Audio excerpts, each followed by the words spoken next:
Now, of course, on June 29th at Staples Center, I refuse to call it that other place because I'm homegrown here, the house that Kobe built. Let's go. And she will be honored with her jersey retirement. Now, this is interesting because not only is she going to be honored in Los Angeles, in August, she's going to be honored in Chicago, where she played for the Sky, and who she also brought a championship to.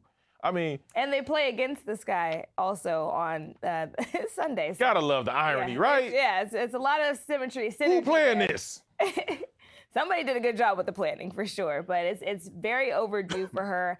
Obviously, Candace Parker was a huge part of the Sparks, the face of that franchise for a number of years, and to bring championship to LA during the 2016 run. I mean, Candace Parker is just what can we say? The Hall of Famer is Hall of Faming. And so it was only right that they retire her jersey. Only 3 other people have had their jerseys retired by the Sparks organization. So she's in good company. Sorry, excuse me, 2. She will be the 3rd. So she'll be in good company with that. But it's exciting. It's very exciting for the city of LA and just, the impact that she's had to be able to bring a championship here. We took Candace like we adopted Kobe. Absolutely. Right? And I say that because Candace doesn't still get the respect that she deserves. She doesn't get the respect because she was an MVP and a Rookie of the Year award winner in her same year. Also, playing alongside Lisa Legend, which is not easy because Lisa has established roots. Obviously, she's from here. So those roots go deep. USC, all that. Exactly. Morningside High, 101 points, by the way. Yes. But 2-time WNBA champion. What she means to the city, and then being able to extend and pass that baton to Candace. And I came in, like I said, at the second half of 2009 when Candace wasn't there because obviously she was pregnant with Layla at the time.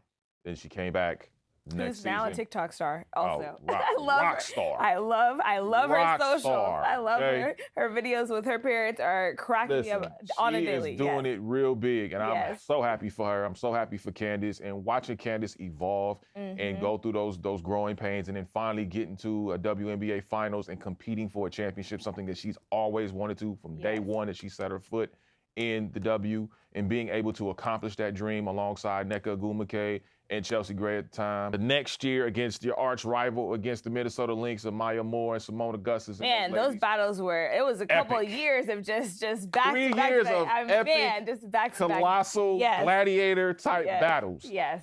But you saw the beauty in those battles. You saw, we had Angel McCautry up here not too long ago, and you saw the beauty in those battles. And the thing about it is, when you looked at a person like Candace, when you watched Maya Moore and those 2 greats going at it, it was like watching Kobe and LeBron, right? And when they would battle, unfortunately, we didn't get the finals matchup that we wanted, but when we saw those battles, we saw those intense battles. Even in the All-Star game, they were intense. Definitely. And that's what I felt like Candace, first of all, should have never left Los Angeles. Man.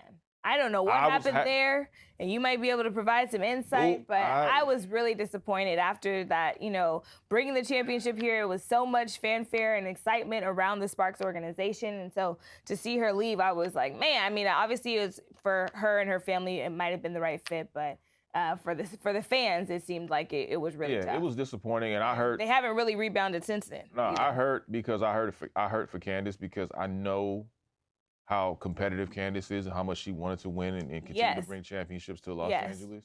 She loved the city, she loved the fans, still does. Yes. But seeing her go to Chicago and then watching her bring that franchise up, and watching, even though I remember that year I covered them, she missed 7 games due to injury. And everybody, I think they went 0 for 7 during that stretch.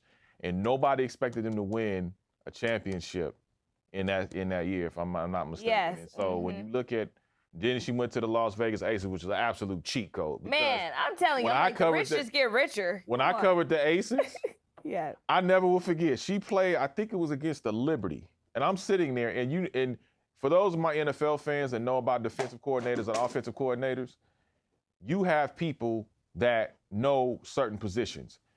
She would call out a play in front of the opposition, and they was still running to perfection, and they still couldn't stop it. I'm like, okay, this team is this team, The I mean, cheat code. ultimately, The cheat she code. went down with injury, which was unfortunate because I Right. would have loved to see her at least compete back During in the that. finals. Mhm. But she was there to cheer those ladies on with And her Asia leadership and presence alone just, took them over the top Asia, for sure. Chelsea, Yes. Kelsey, Jackie. You saw that. And you saw her presence being felt even when she wasn't on the court. Right. That's how much of an impact Candace Parker has had on this game. Not just the Sparks, not just the Sky, not just the Aces.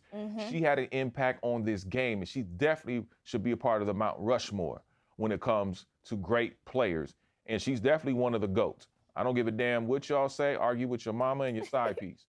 I'm going to tell you right now, this woman is a first ballot Hall of Famer. Yes. She deserves the more respect than what she's getting.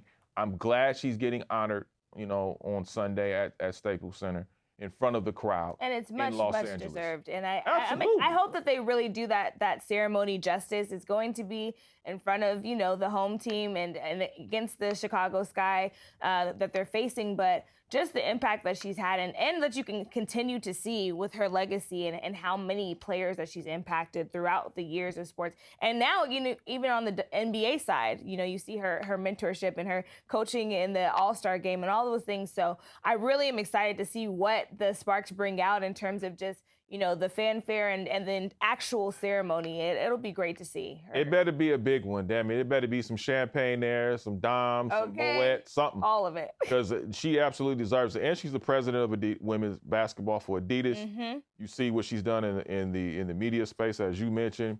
Lovely family. She's growing her family. Yes. You love seeing it. And you want the best. And like I said, I got nothing but love and respect for Candace Parker. She's always treated me well.